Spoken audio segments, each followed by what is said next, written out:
A very good evening to all my viewers. How are you doing? I hope everybody is fit and fine. So I'm here live, sharp 9 p.m. as promised.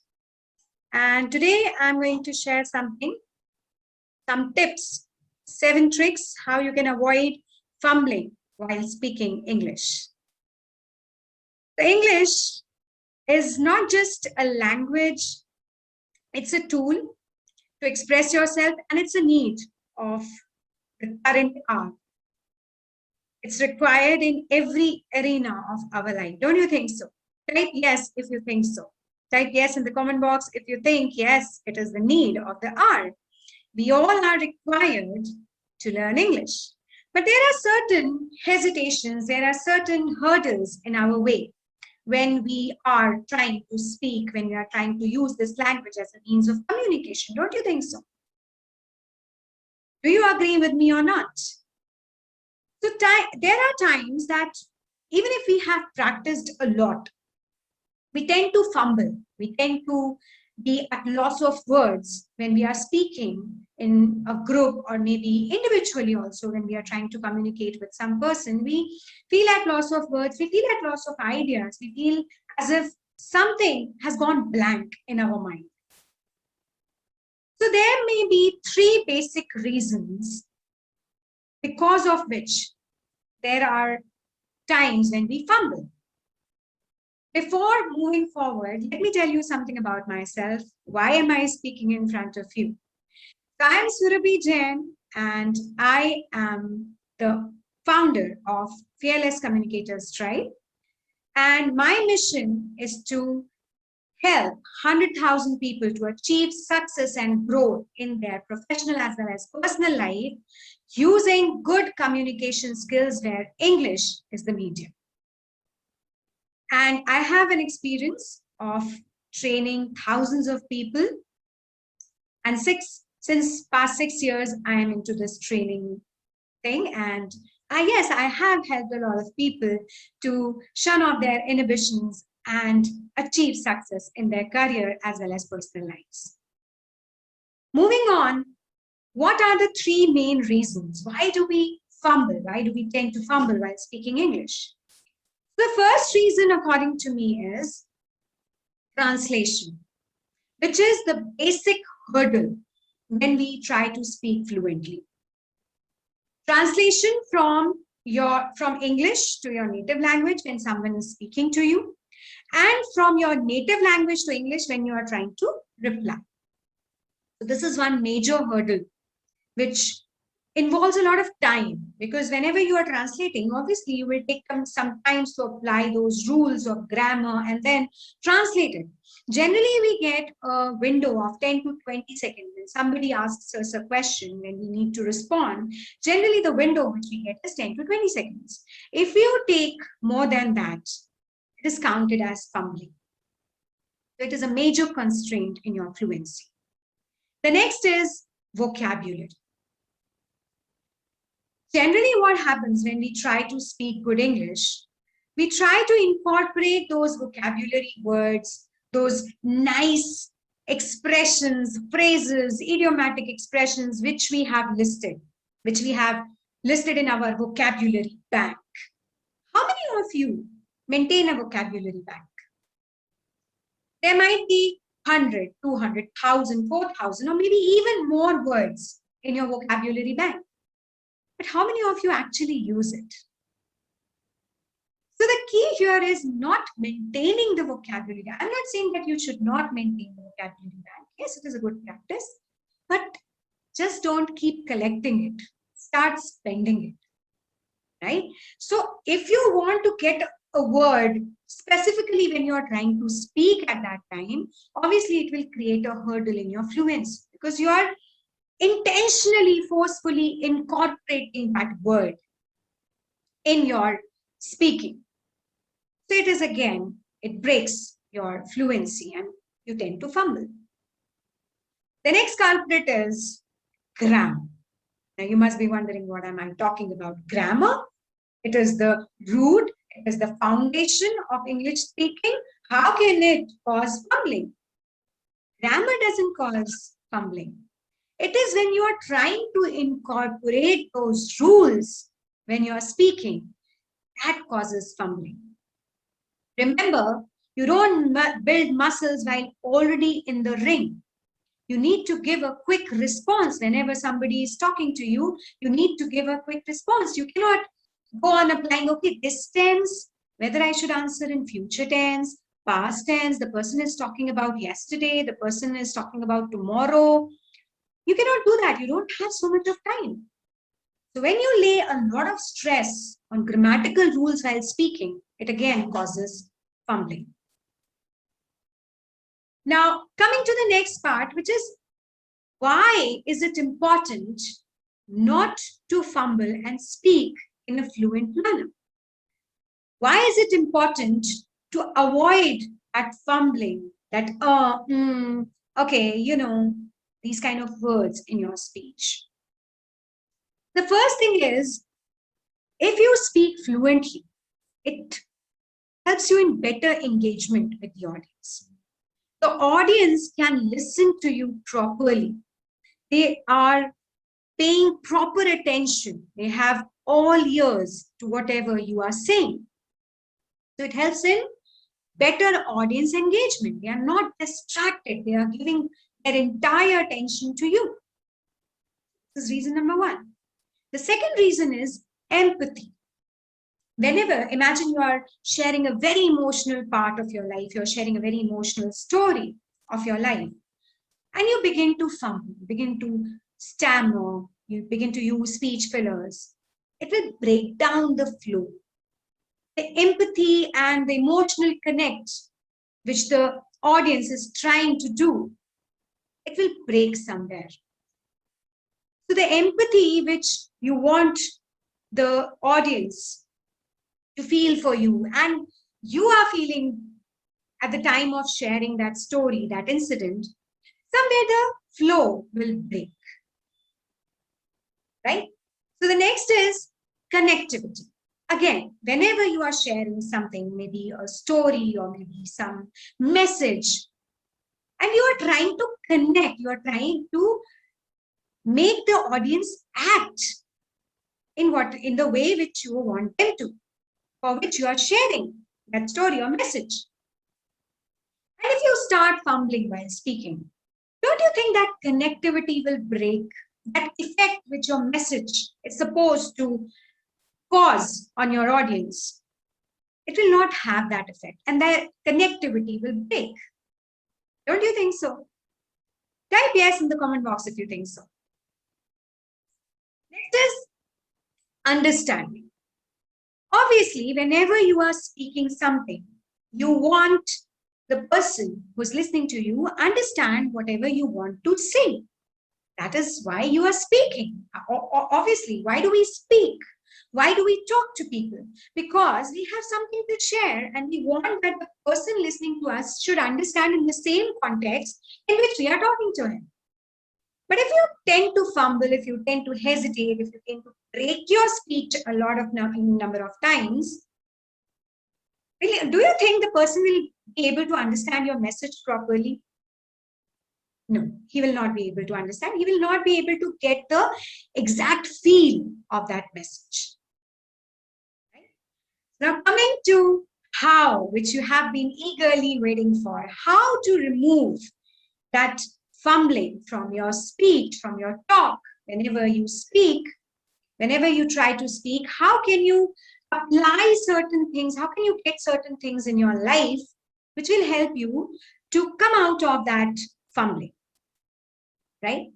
So the first thing which I would like to share is relax. Yes, it is important that whenever you are speaking with someone, you should not be in anxiety, you should not feel nervous. Try to calm down your nerves, take a deep breath, and just relax. This is the key. So how are you going to relax? The first thing you can do is take a deep breath. Obviously, your breath should not be audible enough to the person whom you are speaking with, or if you are on the stage, your breath should not be audible enough to the audience. But yes, try to calm down, take a deep breath, and then pause. take a pause before actually answering. Or if you think, yes, I'm going too fast and I'm losing I'm getting nervous somewhere, you can just give a pause and then start speaking. That momentary pause, even a second's pause, will help you to relax, will help your nerves to calm down. And then next is the other way to be relaxed is go slow. Don't speak very fast, because when you speak fast, you might go out of your breath and you might exhaust all your ideas and whatever you wanted to say in a moment. When you go slow, keep your pace slow. By slow, I mean keep your pace normal. Neither slow nor fast. Keep your pace normal. Feel relaxed and let the person to whom you're talking to also feel that, yes, this person is comfortable in speaking English and he's relaxed. So be comfortable and let the other person also feel comfortable, right? The next is listen.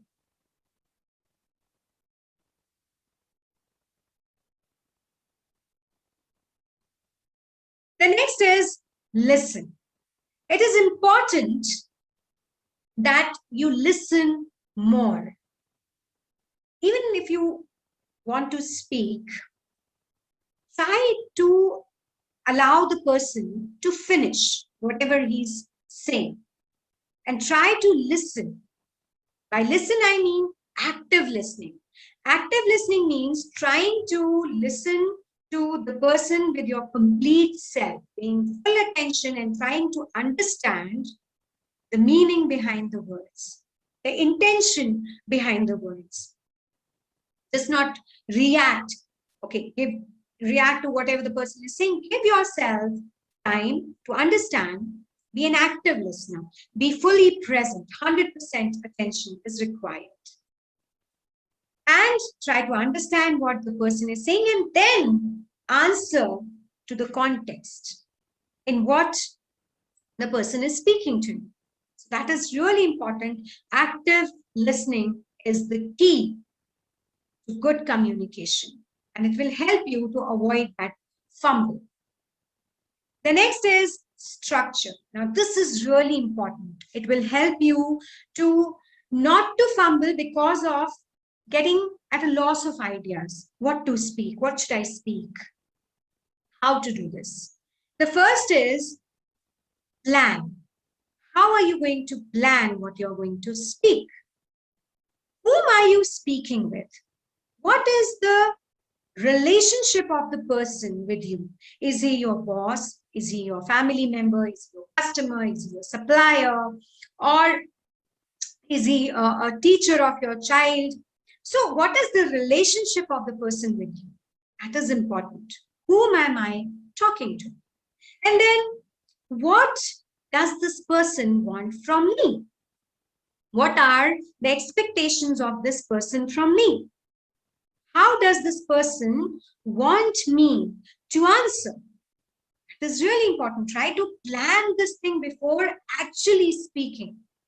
And then what do I want? How do I want this person to act? How do I want this person to feel? So before speaking, if you work on these three things, whom am I talking to? What does this person want from me? And what do I want from this person? Taking a moment to plan this will help you not to fumble when you start to speak. The next is IBC. Whenever you are speaking, whenever you are given a chance to speak, try to structure whatever you are speaking in introduction, body, and conclusion. It is very important to mention the context in which you are going to speak. This introduction. And then what are the points in your mind? What are you going to tell that person? That is the body. So introduction, body, and then a quick summary of whatever your ideas were. So a quick summary, that is conclusion.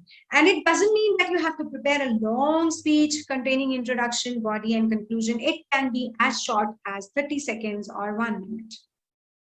Just organize what you're going to say. It will help you to avoid fumbling.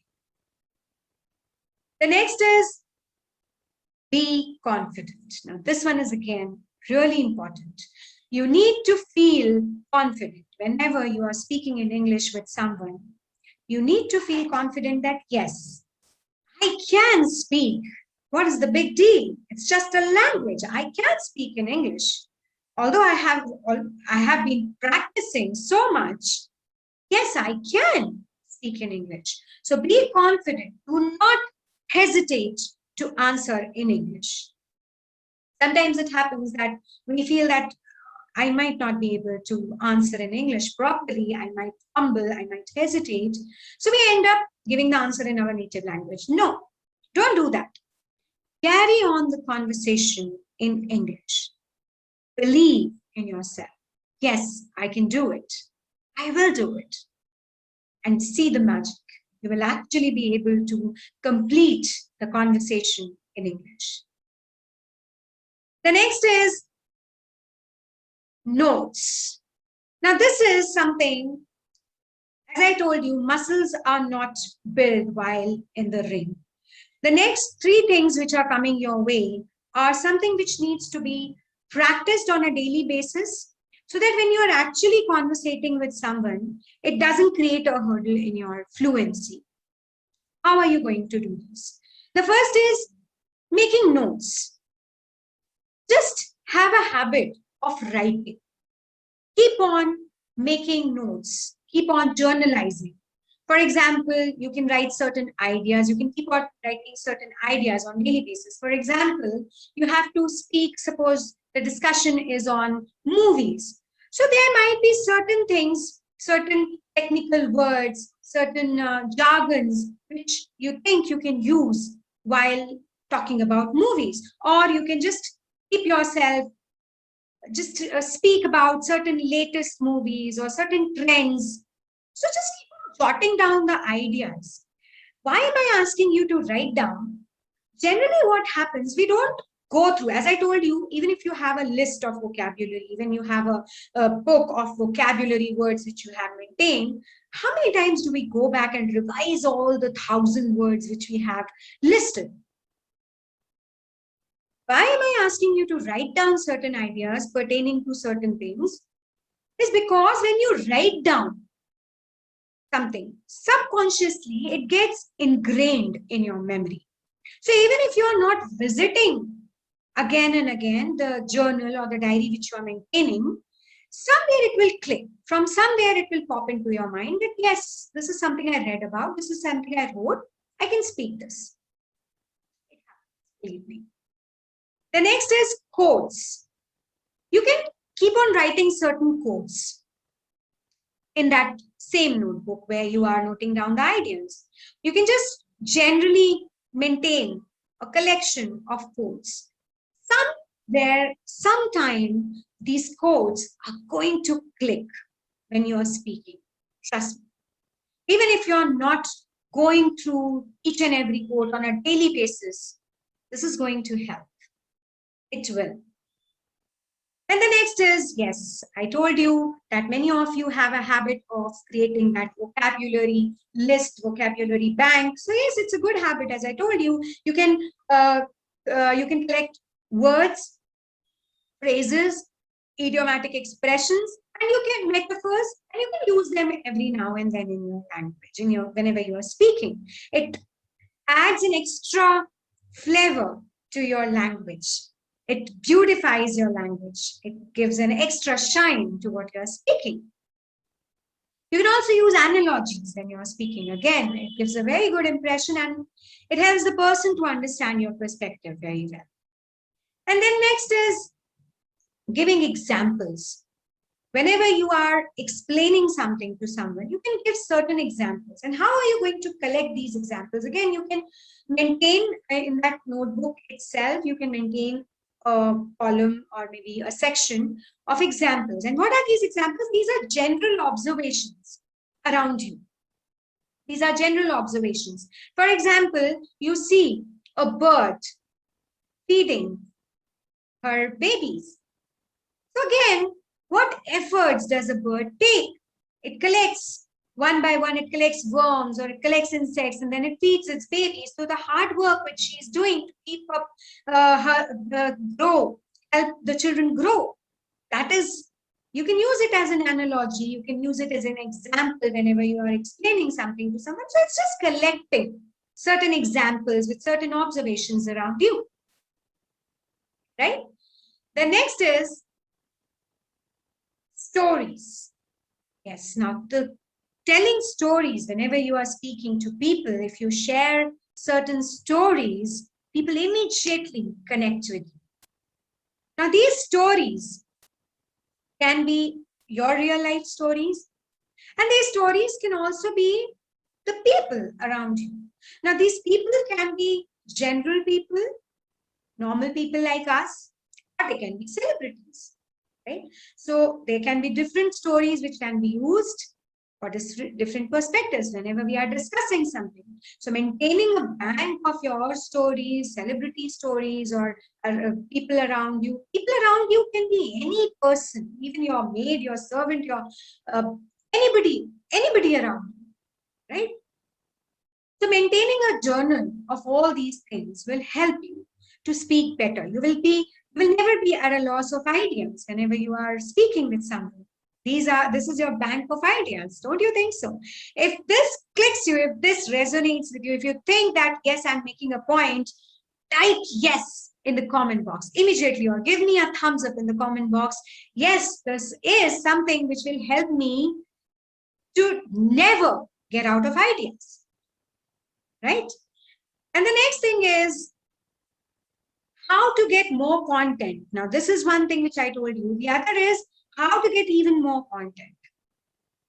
So the best is read and listen. Read as much English as you can. Listen as much English as you can.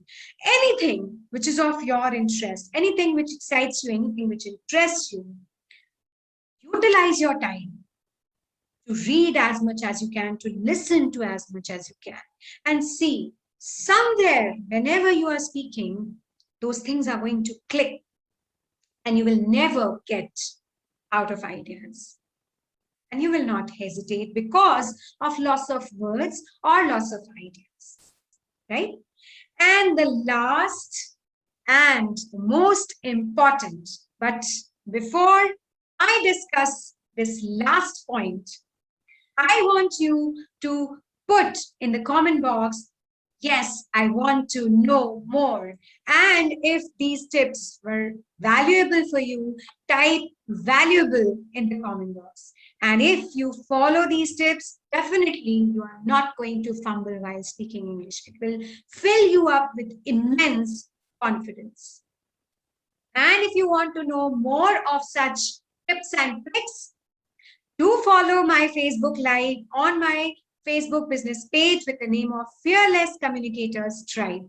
Follow my YouTube channel. The link I will be providing in the comment box. And yes, join my spoken English formula and spoken English mastery program, where definitely I'm going to share certain non-conventional methods which will help you to learn English super fast. So coming to the last tip. The last tip is practice. Practice, practice, practice. Practice is the key to fluency. You will never fumble. Speak as much English as you can. Now, there are 3 ways in which you can practice. The first is mirror practice. You can stand in front of mirror and speak on any topic which you like.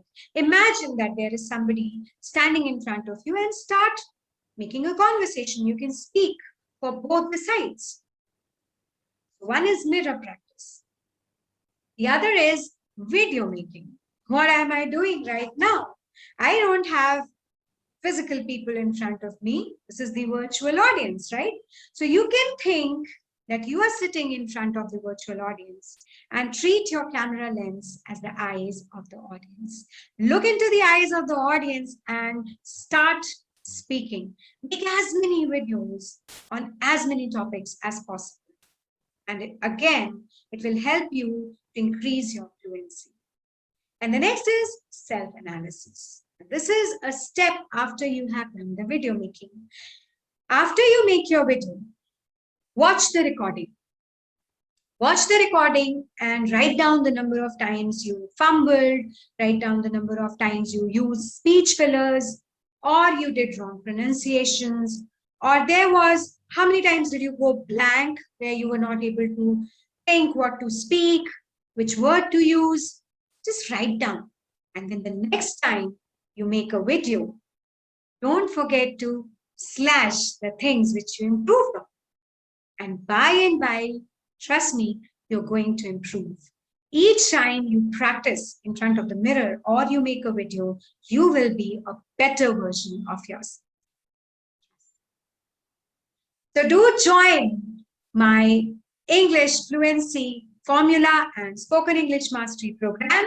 And yes, follow my Facebook business page. And if you liked this wonderful information, if you find it valuable, do type valuable in the comment box.